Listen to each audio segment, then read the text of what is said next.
মৃত্যুবার্ষিকী, তাই আমরা সম্পূর্ণ পক্ষ থেকে শান্তনু প্রতিকৃতিতে শ্রদ্ধাঞ্জলি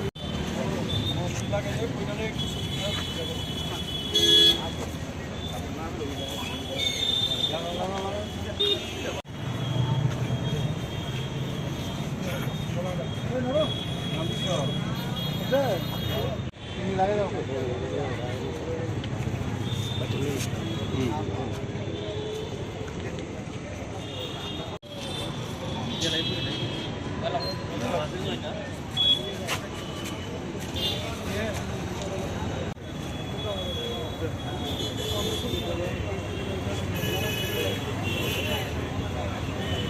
2017 সালে আজকের এই দিনে মান্দায়ে আইপিএফটি ঘাতক বাহিনীর হাতে রাজ্যের তরুণ সাংবাদিক, যিনি একসময় এসএফআইয়ের নেতৃত্ব দিয়েছিলেন জিরানিয়াতে, পরবর্তী সময় ডিআইএফের সঙ্গে অত্যন্ত গভীর সম্পর্ক তৈরি হয় এবং ধীরে ধীরে সে সাংবাদিকতার কাজে যুক্ত হয়।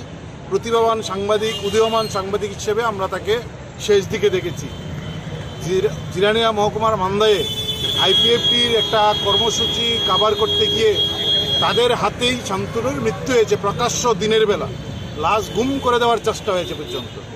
এই শান্তনুর মৃত্যুর পর, তাকে খুন করার পর তৎসময়ের বামফ্রন্ট সরকার তাদের অপরাধীর কয়েকজনকে গ্রেপ্তারও করেছিলেন। আমরা দেখেছি সরকার পরিবর্তনের পর এই যারা গ্রেপ্তার হয়েছিলেন তাদেরকে ছেড়ে দেওয়া হয়েছে। 2017 সাল থেকে 2024 সাল 8 বছর অতিক্রান্ত, 7 বছর অতিক্রান্ত, 8ম শহীদান দিবস আমরা মিলিত হচ্ছি। আমরা দেখছি বিচারের বাণী আজও নিবৃত্তে কাঁদে। কেউ গ্রেপ্তার হয়নি। যারা গ্রেপ্তার হয়েছিল সরকার পরিবর্তনের পর তাদের ছেড়ে দেওয়া হয়েছে। ফলে রাজ্যের সাংবাদিক হত্যাকারীদের পর্যন্ত সরকার পরিবর্তনের পর ছেড়ে দেওয়া হয়েছে। সেই বিচার আজকে পর্যন্ত হয়নি।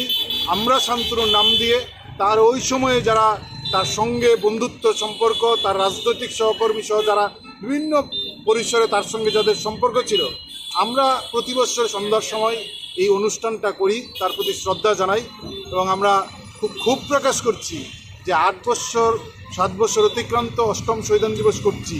শান্তনুর মতন প্রতিভাবান সাংবাদিকের হত্যা হলো, রাজনৈতিক মদতে সেই হত্যা হয়েছে, আজও তার বিচার হয়নি।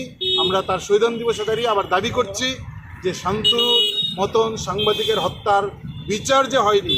অনেকেই সেই সময় চেয়েছিলেন সিবিআই, রাষ্ট্রপতি, হেন তেন, সব আজকে দেখা গেল পুরা টিম যারা অ্যারেস্ট হয়েছিল, যাদের তৎকালীন বামফ্রন্ট সরকার গ্রেপ্তার করেছিল, তাদের পর্যন্ত ছেড়ে দেওয়া হয়েছে।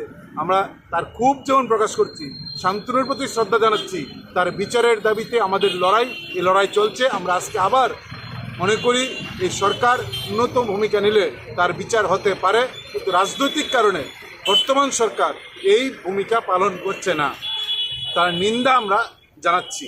শান্তনু অমর রহে।